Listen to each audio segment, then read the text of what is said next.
Welcome. My name is Deirdre Dixon Gilbert, your host of Malpractice Diaries, MD, the secrets they keep. Well, have you ever wondered what happens when you're out cold at the doctor's office? Well, one unsuspecting patient checked his smartphone after a routine procedure and discovered some nasty results that had nothing to do with his health. Here's ABC's Gio Benitez.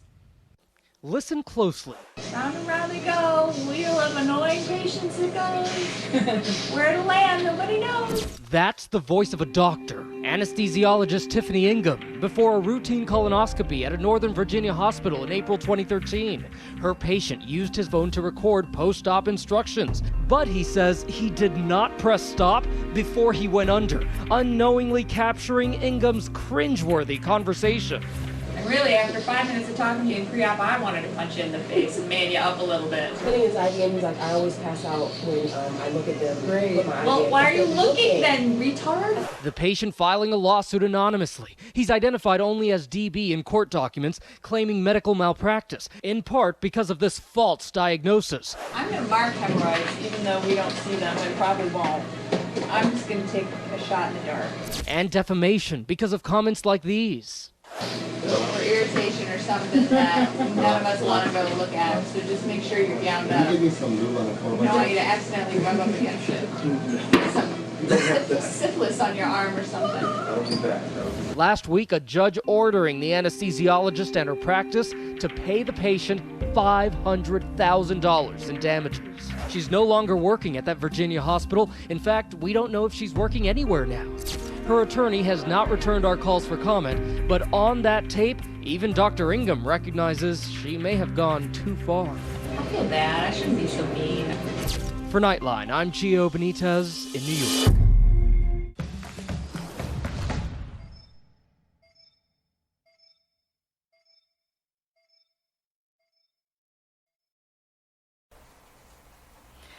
Ethel Easter Dismuke moved to Houston in 2005, working as a police dispatcher. After her son went to college, she decided that she would go back to college and become a business owner. She opened her own business, Resurrection Aerobic Studio. Ethel was healthy, doing well, and enjoying life. As a small business owner, she didn't have a regular insurance and applied for her gold card. That's financial assistance for low-income residents. At that time, she had a general doctor who she wanted to keep. In 2015, Ethel began to have unbearable stomach pains, and after many tests, it was discovered that she had a hiatal hernia. She began having over 100 attacks in a 24-hour period.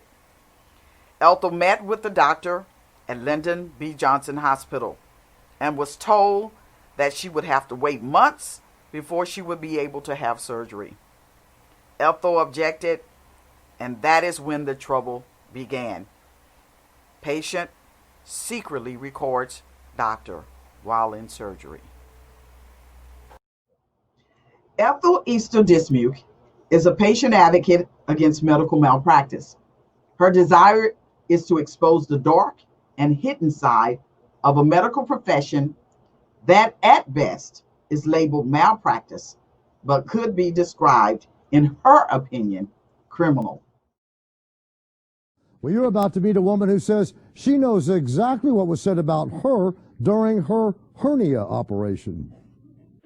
Ethel Easter says she broke down and cried when the doctor told her she would have to wait 2 months before her hernia surgery could be scheduled at a county-operated hospital. I was like, 2 months? I can't last for 2 months. I can't do this for 2 months. I'm terminally ill right now. I'm very, and he said, listen, and he got very abrupt. He said, well, who do you think you are? You're going to have to wait, just like everybody else. The doctor's tone, Easter says, made her decide to tape record her surgery. This is my natural hair. I had a weave at the time, which is braids, extensions. And when I put my hair up, I put the recorder right in my hair. Soon after you hear Easter start to snore, Easter says the surgeon tells others in the OR what he thinks of her. He's a handful. We've had some choice words from the clinic when we didn't book her case within 2 weeks. Really? Including I'm going to call a lawyer and file a complaint. It doesn't seem like the thing to say to the person that's going to do your surgery. Easter says some of the OR staff made disparaging remarks about her body. She says she's very self-conscious about her belly button. You can hear a nurse in the OR laughing about it. On the tape, you can hear a male staff member say to the anesthesiologist, "Precious, meet precious." It was precious meat precious, as though I was this fat black woman. Easter says you can hear some OR staff members talking about touching her and a reference to Bill Cosby. On the recording, Easter says one OR staff member refers to her as always the queen, and then the surgeon repeats the phrase and says he feels sorry for her husband. When I heard the comments on the tape and I listened to them, I was shocked because I had no idea that doctors, professional doctors and anesthesiologists and nurses would carry themselves in this manner in an operating room. Now, a spokesman for Harris Health System, which oversees the county-operated hospitals, declined comment citing patient confidentiality laws. In a letter sent to Easter, Harris Health System states, "We have used this opportunity to remind the OR staff and physicians to be mindful of their comments at all times." Reporting live from the newsroom, Randy Wallace, Fox 26 News. Let's welcome Ethel to the show. How are you? Good evening. How are you doing, Deidre? I'm doing wonderful. I'm doing wonderful. So shalom, shalom, and thank you so much for having me. You're more than welcome. You're more than welcome. Let's go ahead and let's get into the show. Ethel, can you please describe to us from your first meeting with the doctor at LBJ Hospital? So LBJ is set up where they have, and I didn't know that at the time, some students from the university. So they start off with meeting you and getting you your test. And then on your final visit before your surgery, you actually meet with the person in charge. And that is where my incident started at that point. Okay, so that was just your first meeting, right? Okay, so what they did was I had a hiatal hernia. So they ran some tests. They had this tube go down my throat. And I took this test home and they discovered I had over 100 episodes, which is 100 stomach attacks within 24 hours. And so once I came back, they knew definitely that I was sick and that I needed surgery. So I met with the head, Mike Lang. I met with him. And that's where it started, where he had no bedside manners. He was nasty to me. He told me it would take 2 to 3 months for them to even give me this surgery.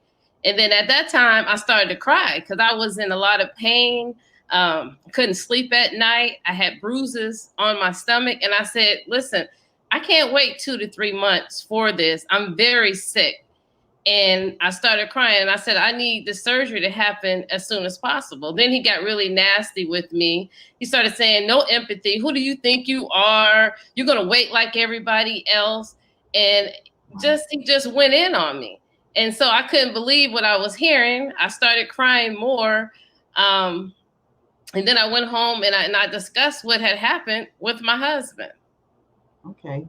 So a week passes and you are experiencing excruciating pain.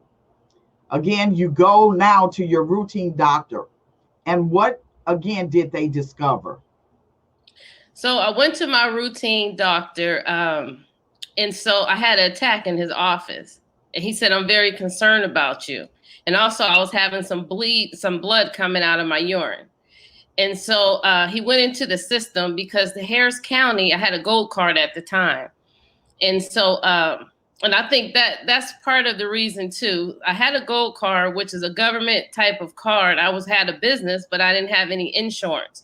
So they were giving me this gold card versus I ended up having to have the surgery redone, and I had insurance and I was able to go to Memorial Hermann and find out the surgery wasn't even done correctly. So I had to have the surgery done. But that doctor at the time, he looked in the Harris County system and he said, oh my God, I see notes in here from him saying that you were crying and that you were going to threaten him with the attorney, which was a lie. So then a lot of red flags went up with this guy's character because I never ever mentioned an attorney to this man. Let's take a commercial break. We'll be right back. Okay. Medical malpractice is the third leading cause of death in America, but is a well-kept secret. The truth has been hidden for decades, and the medical community would have you believe that there are nothing but frivolous lawsuits destroying their world. There is no such thing as a frivolous lawsuit, but that's the fabricated story being told. 1.5 million people die from medical malpractice a year, and that's a secret.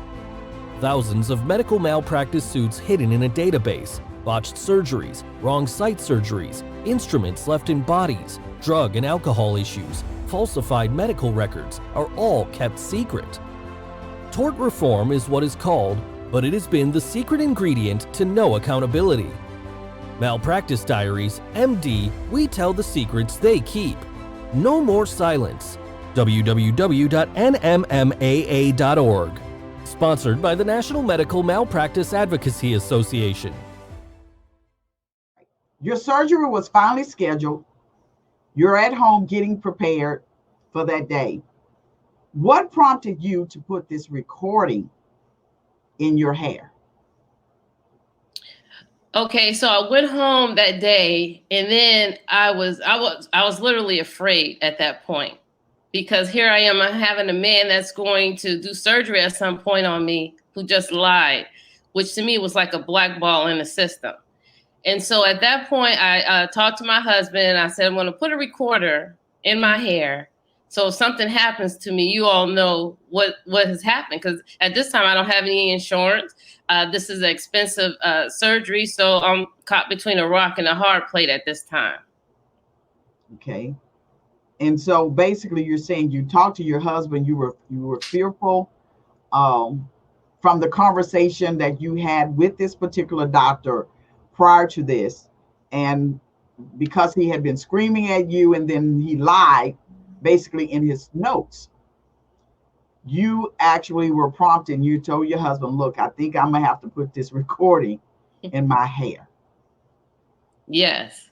Okay, so your surgery is over and you ended up in the hospital ER 2 more times for treatment for an allergic reaction. You didn't know why you were having these problems. How did you find out actually what happened to you? And what did you actually find out? So I stayed in the hospital for 1 day. I was itching. My arm was swelling up. I let the nurse know. Nothing was done about it. So I was released from the hospital. My whole body starts to swell at this point. Especially my right arm started swelling, which is where the IV went into. I'm allergic to penicillin. So they gave me Ancef, which is like the mother of penicillin. So at this point, I hadn't listened to the recorder because I didn't think nothing was going to come up on the recorder. So we hadn't even listened to the recorder. So I went to the ER and they told me you're having an allergic reaction. So they started doing sonograms of my arm to make sure there was no blood clots. They started giving me this like a cocktail to go ahead and get the infection down and sent me home with some steroids.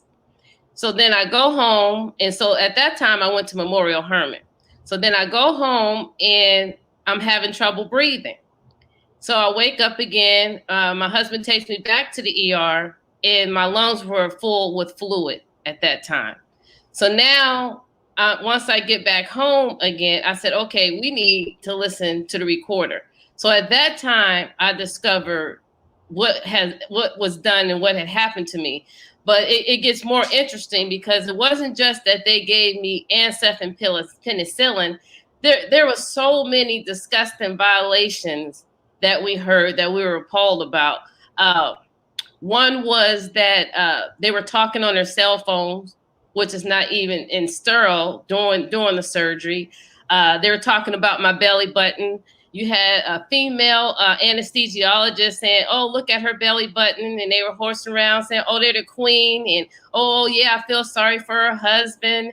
Then you have this female anesthesiologist nephrologist also say after my surgery was done, said, "Do you think I should touch her?" And then another doctor says, I thought about it, but I didn't, but we could take some pictures. So till this day, I don't know if pictures were taken. And then you had another female nurse interject and say, "You know what happened to Bill Cosby?" And so that male nurse also said, "Precious, meet Precious." And we know Precious is a racial slur. Basically, it was a movie out then called Precious, who was obese African-American female who was raped by her father. And so when you're talking about rape and touching me and pictures, all this conversation was going over on my body as I'm sitting there at a vulnerable state. One of my most vulnerable states is when I'm unconscious, and you're supposed to be helping me and treating me. And you are unconscious. They don't know you have a video in your hair, and they're in there talking and on the phone and just having a good time, pretty much. Yes, pretty much. And you don't even know whether or not they did take pictures, but they did say it on this recording. They talked about taking pictures. They talked about touching me.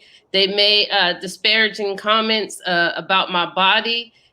You know, my grandmother Ethel was a nurse, and that's a ministry to help somebody. They take a Hippocratic oath to help us and to take care of us. And so to hear them say those things, to hear this foolishness going over my body, I mean, it just makes me want to get sick to my stomach to this day when I speak of it. Yeah, because we talk about that, and we've talked about that, about this is not the first time that these types of behaviors are happening in these operating rooms where patients actually are having to put video recordings in their hair or, you know, on their bodies because they're afraid of these doctors and what they're doing. And when they come out, they're actually surprised that there is conversation and, you know, things going on that you wouldn't think that people would actually be doing in an operating room with your body open, you know, and just doing things and talking about you unprofessionally. Well, so, I'm an advocate against medical malpractice. They call it medical malpractice, but really it's a crime. These are criminals. These are rapists. These are drug dealers. And so on my page that I have, doctors being held accountable, what I do is expose them. So we're not naive. So I was naive on that table thinking, okay, these people are treating me, then I'm fine and I'm going home. That is not the case. I'm showing videos of women being raped. I'm showing videos of them. It's about money and doctors being paid. There's organ harvesting. This isn't medical malpractice. This is criminals. These are criminals that's having surgery on us. These are pedophiles. Mm-hmm. These are rapists. And only by God's grace, by Yahweh's grace, is that I'm alive. Because anytime somebody puts something in your vein that you're allergic to, you're really not supposed to be here. And, you know, my heart goes out to you because your daughter was one of the people who didn't make it. And I did. And I advocate for it because I want everybody to be aware. I want people to make it. You can't even put video cameras, but I want audio in these surgeries so people can hear what's going on, because video would just cause a whole nother level of sickness and them looking at you and sexual pedophiles. So you couldn't even do the video part. Right. And there is documentation or statistic data that actually talks about you know, doctors being pedophiles and rapists, you know, that was done years ago. And we were surprised that, you know, this data was definitely not even, you know, spoken about. We don't even know. Matter of fact, we have no earthly idea that when you go into these hospitals that, you know, these doctors actually have these problems. My next question would be, what do you think we need to have in our hospital operating rooms? I know you were saying audio. There are some state representatives, and there are a couple of people that I know, his name is Wade, who actually introduced Christine Sinitsky, who is a Wisconsin legislator leader. She actually introduced legislation for cameras in the operating room. You were saying audio. And why do you think audio is more, why do you think audio would be better than a video? Well, I think we should have audio so we definitely can hear the conversations and what's going on so people can stick to what they're supposed to be doing, which is our surgery. And maybe we can have a representative where they actually hire someone that go in there and sit and babysit these doctors and nurses. I think the video would cause another disruption because I've put things on my website of videos where they send off, where the doctors and nurses were taking videos and sending people private parts out, saying, look at his private part, or look at her private part. So even the video had become something that they were using as pedophiles. And that's really hard to imagine that this stuff is going on in our hospital systems at this time. But this is a true, these are true stories.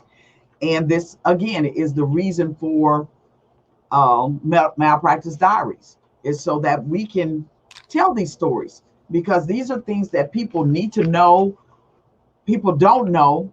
And I'm assuming that you probably, again, didn't know this doctor from anybody else, just like us. We trust, we believe, but we also, these are pagan places. These are groups, just like that police force. And it takes a lot to penetrate them. But we've penetrated the police force by putting video cameras on them. And so as we see, we have a protest now going on about them killing our African-American people. The doctors are doing the same thing. They just haven't been exposed yet. And they're getting away with it. And I would say they're killing more people than the police officers were. And every time you look at this systemic racism, it's like you look at one piece, but the whole piece come up, because once I started digging and looking into this, we were used as guinea pigs, as women, for surgeries, and the slaves were used as guinea pigs. So it goes back to the slavery where we were never meant to be free. So why should we give them good medical treatment? They were never meant to be free. So why should we not shoot them on the streets or hunt them down like dogs? It all goes back to United States of America, big, dark, nasty secret. And it's time to expose it. It's time for us to stop. And it's time for justice is served. We have a lot of African-American women who are dying just from childbirth. Yes. And I understand exactly what you're saying. And so, again, having those things in those operating rooms would definitely be a start for us. But we know that we have a lot of pushback from any type of legislation or anything that relates to, exposing these people and their habits, because we're not talking about, as you said, the things that we're talking about, because when they talk about medical malpractice, they are actually just talking about some things that we're not even discussing. We're talking about things barbaric, disgusting, and we're talking about these people that allowed to practice medicine that should have no business in an operating room in the first place. So again, just thank you, Ethel, for taking the time out. We appreciate you. And again, give us that your Facebook page again, so that people can come to your page to look at the stories or to even, make a comment. My Facebook page is Doctors Being Held Accountable, No More Silence. Also, I'm a part of the Aegis group, which is the medical malpractice. She's been very strategic in supporting and helping me. And so you want to start joining these groups and hearing these stories to know that you are not alone, and that we suffered at the hand of these doctors, and we're saying no more silence. And as we stick together and they hear more stories, a movement is going to take place and the movement is going to happen and they will be stopped. Thank you. Thank you for coming. Thank you. Be blessed. Christine Sininsky, a Wisconsin state representative, introduced a bill for cameras in the operating room. The Wisconsin Hospital Association opposed the legislation, stating they didn't believe it would improve patient safety. In 2014, a pilot program at a Toronto hospital where all procedures by one group of surgeons were recorded or evaluated. The video feedback received stated that there was a reduce in the number of errors by 50%.